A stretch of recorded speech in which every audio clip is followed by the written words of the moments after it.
খেলা শেষ, খোদা হাফেজ। জামায়াত ইসলামী এবং ছাত্র শিবিরকে ইঙ্গিত করে এমনই রহস্যময় পোস্ট দিয়েছেন অন্তর্বর্তী সরকারের সাবেক তথ্য উপদেষ্টা মাহফুজ আলম। তুলেছেন বেশ কিছু গুরুতর অভিযোগ, যা নিয়ে নানা আলোচনা সমালোচনা চলছে দেশের রাজনীতিতে। বিস্তারিত জানাচ্ছেন আরিফ হাসান।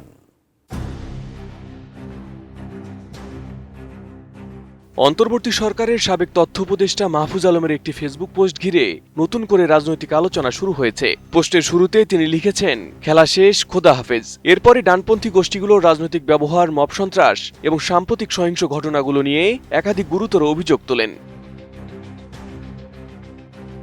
সোমবার নিজের ভেরিফাইড ফেসবুক অ্যাকাউন্টে দেওয়া পোস্টে মাহফুজ আলম দাবি করেন, গত 2 বছরে কিছু উগ্র ডানপন্থী উপাদানকে রাজনৈতিক উদ্দেশ্যে ব্যবহার করা হয়েছে।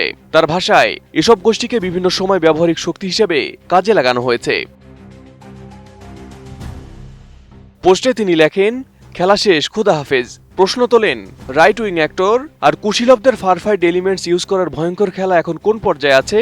মব সন্ত্রাস, মাজার, পত্রিকা অফিস ও সাংস্কৃতিক প্রতিষ্ঠানে হামলায় ওদের মার্সেনারি হিসাবে ব্যবহারের ভেতর দিয়ে নির্বাচনী বৈতরণী পার করা শেষ। এখন হাত ধুয়ে ফেলবে জাসি রাইট উইং বলয়। মাহফুজ এখানে মূলত জাসি শব্দটি দ্বারা বাংলাদেশ জামায়াত ইসলামী এবং ইসলামী ছাত্র শিবিরকে ইঙ্গিত করেছেন, এমনটাই ধারণা করা হচ্ছে। একই সঙ্গে রাইট উইং বলতে ডানপন্থী রাজনৈতিক বলয়কে ইঙ্গিত করেন তিনি। নোভা এলইডি টিভি, ঝকঝকে ছবি, নিখুঁত শব্দ, 5 বছরের ওয়ারেন্টি। নোভা মানে সঠিক মান, নিশ্চিত সেবা। মাহফুজ আলম আরও দাবি করেন, গত 2 বছরে কিছু ফারফাইট উপাদানকে পরিকল্পিতভাবে তৈরি ও উৎসাহিত করা হয়েছে। তার অভিযোগ, এসব গোষ্ঠী অনলাইন ও অফলাইনে মব সন্ত্রাস ও নৈরাজ্যের মাধ্যমে জুলাই পরবর্তী ঘটনা প্রবাহকে একটি ইসলামী ঐতিহ্যবাদী ও পুনর্জাগরণবাদী বিপ্লব হিসেবে প্রতিষ্ঠা করার চেষ্টা করেছে।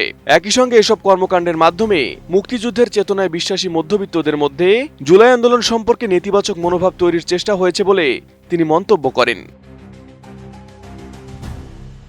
পোস্টের শেষাংশে মাহফুজ লেখেন, তিনি গত বছরের শুরু থেকেই ফারফাইট গুন্ডাতন্ত্র, ডিজিটাল মবের বিরুদ্ধে কথা বলে আসছেন। এজন্য নানা ধরনের চাপ ও আক্রমণের মুখেও পড়তে হয়েছে বলে দাবি করেন তিনি। সব শেষে তিনি লেখেন, সামনের দিনগুলো সবার জন্য রিকংনিং এর।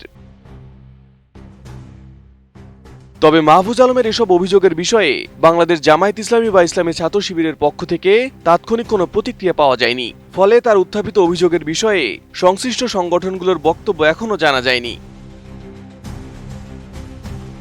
Arif Hasan, ATN news.